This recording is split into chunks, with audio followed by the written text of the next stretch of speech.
Bonjour les scorpions, j'espère que vous allez bien. Alors on se retrouve aujourd'hui pour votre amouroscope pour ce mois de juin. Donc nous allons voir ensemble ce qui vient vers vous dans le domaine sentimental. Alors avant de démarrer, pour les personnes qui souhaiteraient une guidance personnalisée, un soin énergétique ou encore un soin de libération karmique, vous pouvez prendre rendez-vous directement sur mon site internet marieguidance.fr. Sur ce, on va démarrer avec quelques cartes de cet oracle déjà pour voir quelle sera votre humeur sur ce mois-ci dans le domaine sentimental, quelles seront vos émotions, vos ressentis. C'est parti. Qu'est-ce qu'on peut me dire ici pour les personnes du signe du Scorpion pour ce mois-ci? Alors, comment vous sentirez-vous dans le domaine sentimental?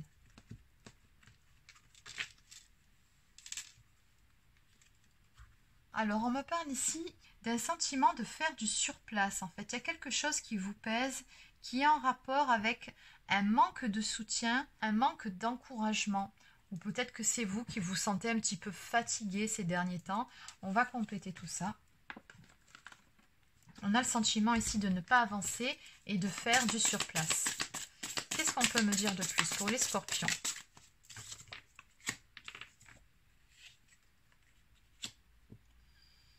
Oui, c'est ça. On sent qu'il y a certaines choses qui vous pèsent ici. On me parle vraiment d'une sensation de fatigue, de se sentir complètement vidé d'un point de vue énergétique.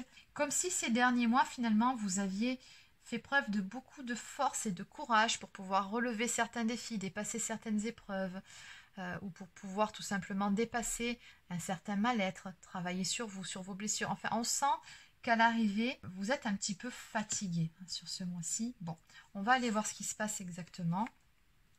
Mais oui, on vous sent vraiment vidé. Alors, on va déjà commencer par prendre quelques cartes de cet oracle.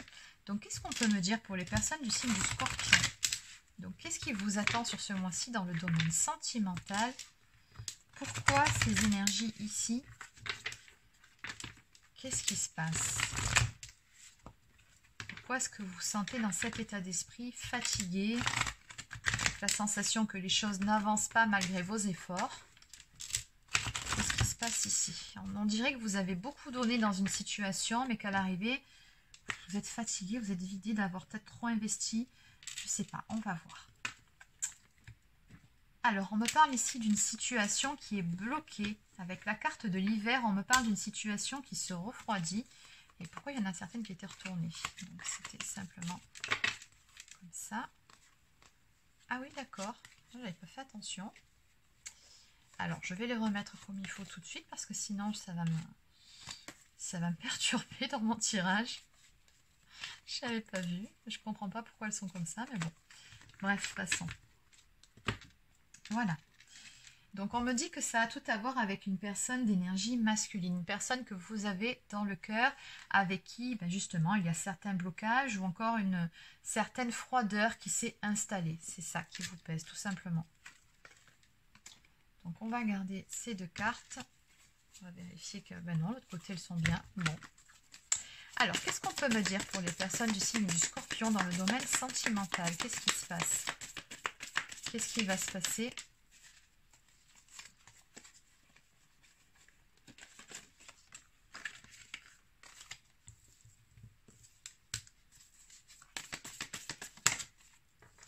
Apparemment, il y a vraiment une sensation de blocage dans cette relation avec cette personne.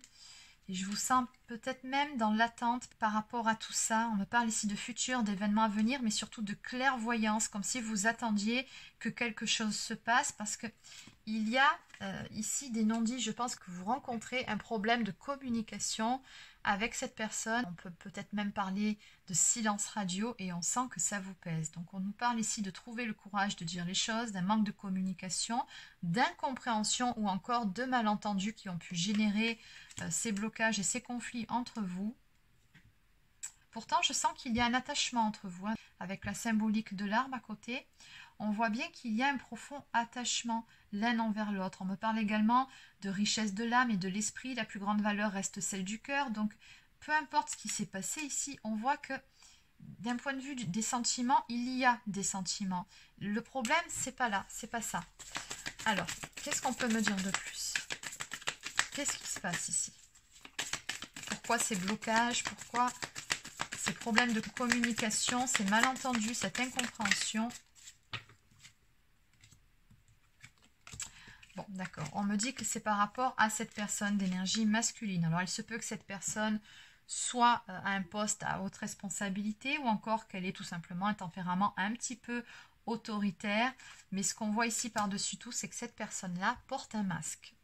Donc, on peut parler du masque du faux self, c'est-à-dire que bien d'une part, elle a du mal à se dévoiler, elle a une certaine pudeur en ce qui concerne ses sentiments, ce qu'elle ressent, ce qu'elle pense. Donc c'est une personne à qui il faut vraiment tirer les verres du nez, et encore, c'est pas gagné, parce que si vous essayez de trop forcer la communication, les confidences, cette personne-là va plutôt se recroqueviller sur elle-même dans sa coquille et vous fuir plutôt que de lâcher quoi que ce soit.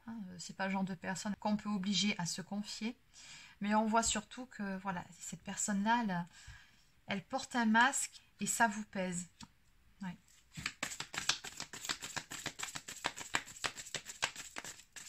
Oui, c'est vraiment finalement ce manque de communication qui est à l'origine, je pense ici, de vos problèmes. C'est les non-dits, c'est comme si vous attendiez finalement de cette personne qu'elle soit authentique envers vous, ou qu'elle vous fasse part de certaines choses, ou qu'elle peut-être tout simplement qu'elle vous ouvre son cœur. Il est possible aussi que cette personne ait des difficultés à ce niveau-là. Et voilà. Le fait que cette personne ne parle pas beaucoup, ça a effectivement généré des blocages, puisque vous, dans votre état d'esprit, vous voulez communiquer, vous voulez construire quelque chose sur des bases solides pour pouvoir stabiliser la relation. Donc, il y a les étape par étape, mais s'il n'y a pas l'ingrédient de base essentiel à tout couple pour pouvoir construire quelque chose de pérenne dans le temps, c'est-à-dire la communication, effectivement, on se retrouve face à un gros problème, et c'est là où le bas blesse. On nous dit que quelque chose cloche. On parle de maladie, de souffrance et d'angoisse. Donc, il se peut finalement que ce manque de communication chez la personne de votre cœur soit aussi dû à certains problèmes dus à des peurs. Alors, ça peut être peur de l'engagement, ça peut être des blocages d'ordre émotionnel dus à certaines blessures. Mais dans tous les cas, on voit que ça vient peser dans votre relation. On ne peut pas construire sur ces bases-là. D'accord, donc d'où ce sentiment de ne pas avancer finalement, de vous retrouver complètement bloqué et à l'arrêt et complètement drainé. Ok, d'accord, bon, tout s'explique. Donc en dos de deck, ici on vous conseille de vous détendre et de vous laisser porter par le cours des événements, de lâcher prise pour pouvoir parvenir à vous apaiser. On nous dit ici que les choses seront beaucoup plus fluides à partir du moment où vous-même, vous n'essaierez plus d'être dans le contrôle par rapport à la situation, mais surtout par rapport à cette personne-là. Je pense que vous avez bien compris, c'est aussi ça qui vous fatigue, que vous n'aviez aucun contrôle sur cette personne, ni même sur cette relation. En revanche, vous avez un total contrôle sur vous-même. Oui, il n'y a que sur ça que vous pourrez agir.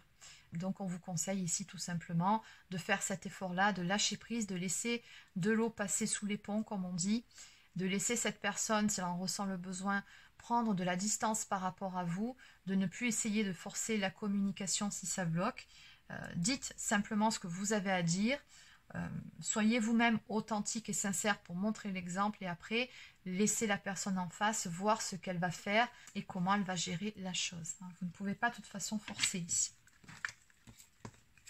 Donc tout ce que vous pouvez faire, c'est arrêter de vous rendre malade, arrêter de trop investir dans une relation si en face, ça ne suit pas, quoi. Pourtant, encore une fois, ce n'est pas les sentiments qui manquent ici, mais je ressens surtout des blocages émotionnels, certaines peurs, ou oui, il y a certaines choses à dépasser. Allez, donc on va compléter avec quelques cartes de l'oracle lumière. Donc, que peut-on me dire de plus ici par rapport à toute cette histoire, par rapport à cette situation qui n'est pas franchement évidente? Qu'est-ce qu'on peut nous dire par rapport à ça?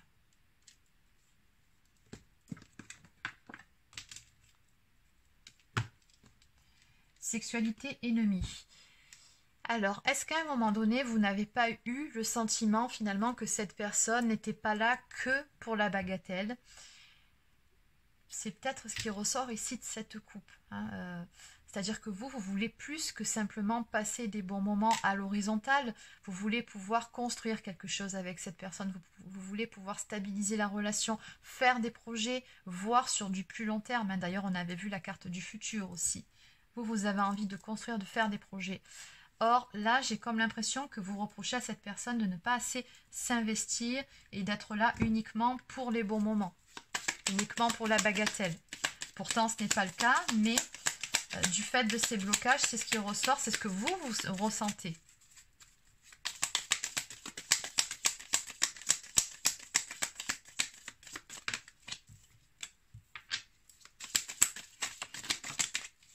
Donc, on me dit que c'est aussi parce qu'il y a un petit manque, peut-être même un gros manque de maturité de la part de la personne en face. On dirait que cette personne a plutôt tendance à se comporter comme un enfant parfois. Elle ne prend pas, alors autant au niveau du travail, c'est une personne très responsable, autant dans l'intimité, voilà, c'est pas ça.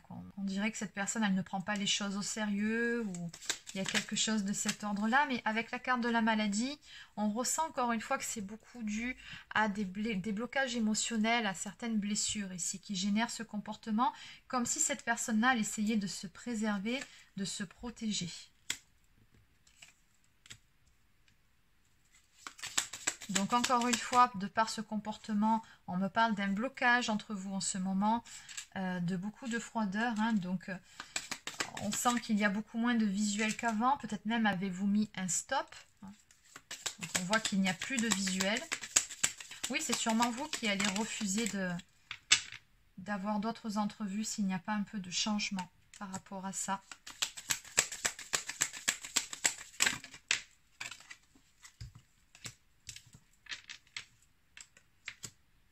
D'accord, donc ici, ce qui se passe, c'est que la personne en face a peut-être peur aussi de sortir de sa zone de confort. Moi, je ressens que c'est une personne qui a tout simplement peur de cette notion d'engagement. Hein. Mariage égale emprisonnement, c'est quelqu'un qui a peur de perdre sa liberté. On ne peut pas faire plus clair. C'est quelqu'un qui a peur aussi de la nouveauté, qui a peur de s'embarquer dans un truc, mais on ne sait pas trop où ça va l'amener. Ce sont uniquement des peurs ici. Alors, comment ça va évoluer tout ça?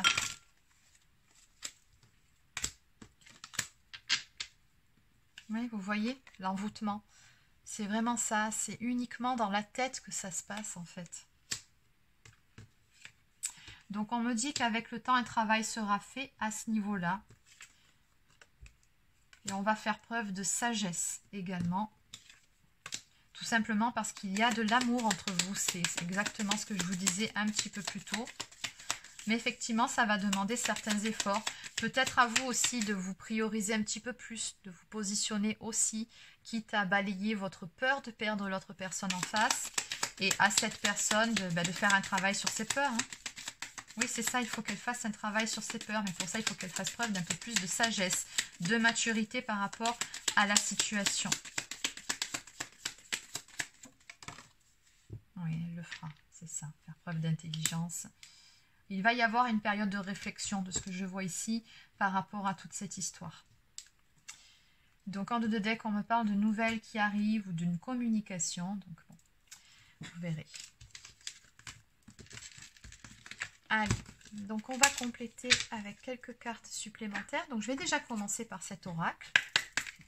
Donc que peut-on me dire pour les personnes du signe du Scorpion? Pour les Scorpions.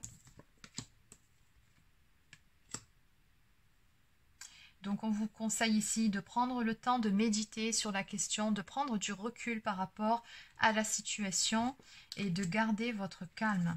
On vous dit qu'effectivement pour le moment c'est un peu l'encéphalogramme de la grenouille, hein, comme on dit, c'est-à-dire que ça ne bouge pas dans votre vie sentimentale, mais on vous dit que malgré tout, tout va bien. Hein, il n'y a pas non plus, c'est pas aussi catastrophique que ce que vous ne le pensez. C'est peut-être tout simplement aussi un temps de pause qui va permettre d'y voir plus clair et à vous, de votre côté, de pouvoir vous ressourcer parce qu'on vous sent vraiment exténué par rapport à toute cette histoire. Mais vous avez tellement donné que là, il faut vraiment que vous changiez votre fusil d'épaule et que vous pensiez un petit peu à vous aussi. Dans une relation équilibrée, il doit y avoir un partage entre le donner et le recevoir. Là, on a vraiment le sentiment que c'est vous qui donnez, que de l'autre côté, oui, les sentiments sont là, mais la personne ne fournit pas les efforts nécessaires. Et finalement, cette période de pause, ça va permettre d'y voir beaucoup plus clair et de se poser les bonnes questions par rapport à tout ça. Donc, on vous conseille également de faire confiance à votre énergie yin, de vous reconnecter à votre énergie yin. Regardez ce qu'on vous dit. Vous devez réapprendre ou peut-être tout simplement apprendre à recevoir. Vous ne savez pas recevoir. Il est là le truc. Donc, vous aussi, vous avez certaines choses à travailler, mine de rien, de votre côté. Donc en dos de deck, encore une fois, on nous parle d'amour. On vous dit que l'amour est la réponse, que l'amour est pur, que l'amour est la plus puissante forme d'énergie sur Terre. Donc oui, par amour, tout est possible de toute façon. Allez, on va continuer avec quelques cartes de pour s'aimer et s'accepter pleinement. Donc quelques conseils pour les personnes du signe du Scorpion, s'il vous plaît, pour ce mois de juin. Alors, je ne vais pas prendre ces deux dernières, je vais juste prendre les deux premières, sinon ça sera beaucoup trop. J'avance vers un présent plus lumineux. Quel est le but de ma vie? Continuer à porter le poids de mon passé ou en faire mon deuil afin qu'il ne teinte ni mon présent ni mon futur. J'ai le droit de poser ce fardeau et de respirer ce nouveau moi qui prend de plus en plus sa place. Donc on vous demande ici de laisser également les vieux dossiers de côté, d'éviter de trop ressasser, d'être en boucle sur des choses du passé et d'avancer et surtout d'apprendre à vous prioriser. Je prends de la distance avec les comportements toxiques. Donc oui, la personne en face n'est pas toxique en elle-même, mais son comportement peut l'être puisque ça vous fait du mal. Pourquoi devrais-je subir ces attaques? J'ai le droit de m'en éloigner pour mon équilibre intérieur. Reconnaître ma propre valeur, c'est vivre dans le respect de mon être. Et en dos de deck, je m'aime imparfait ou imparfaite, mais surtout authentique. Le jour où je commencerai à aimer mes imperfections, ma vie sera transformée. Mon corps, je le regarde avec amour et fierté face au miroir et je le remercie tous les jours.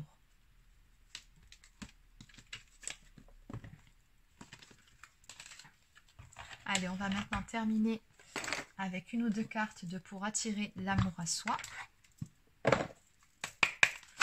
Donc, que peut-on me dire ici pour les personnes du signe du Scorpion? Pour les Scorpions. Donc, je vais juste prendre ces deux-là. Celles qui sont là-bas, non. Et encore que ça me parle, mais ça va vous faire de la lecture. Je vais juste prendre la première parce qu'elle me parle tellement pour vous que je définis la relation que je souhaite vivre. Si je ne cerne pas le type de relation et de partenaire que je recherche, j'aurai des partenaires qui ne me correspondent pas dans des relations qui ne me conviennent pas. Pour cette raison, je définis ce que je souhaite ainsi que ce que je voudrais éviter. Donc on vous demande tout simplement par rapport à cette carte, encore une fois, de vous positionner, affirmez-vous, vous en avez besoin là, par rapport à cette relation, de fixer vos limites. Et d'ailleurs, on vous le dit ici, je fixe des limites dès le début de mes relations. Dès le début d'une relation, il se crée un cadre informel dans lequel évoluera le couple. Si j'accepte certains comportements au début de la relation, je ne pourrai plus les changer plus tard. Pour cette raison, je fixe des limites dès le début qui doivent inclure le respect, la confiance et la bienveillance. Bon, d'où la période de pause ici, qui va vous permettre de redéfinir justement vos limites. Et enfin, je suis la personne la plus importante de ma vie. Il est essentiel de se donner complètement dans une relation amoureuse afin que celle-ci s'épanouisse. Mais je ne dois pas pour autant m'oublier dans une histoire. Aujourd'hui, je décide de me donner autant que je donne. Je garde à l'esprit que je suis important ou importante et que je ne dois jamais me délaisser. Exactement, mais c'est tellement ça pour vous. Donc voilà, je vous laisse méditer sur ces quelques cartes conseils. Donc c'est terminé pour votre amouroscope, j'espère que ça vous a plu. N'hésitez pas à laisser un petit pouce bleu ou encore un commentaire si c'est le cas. Abonnez-vous à la chaîne si ce n'est pas encore fait, ça me fera plaisir. Et sur ce, je vous souhaite de passer une très belle fin de journée et je vous dis à très bientôt pour une prochaine guidance sur la chaîne. Prenez soin de vous.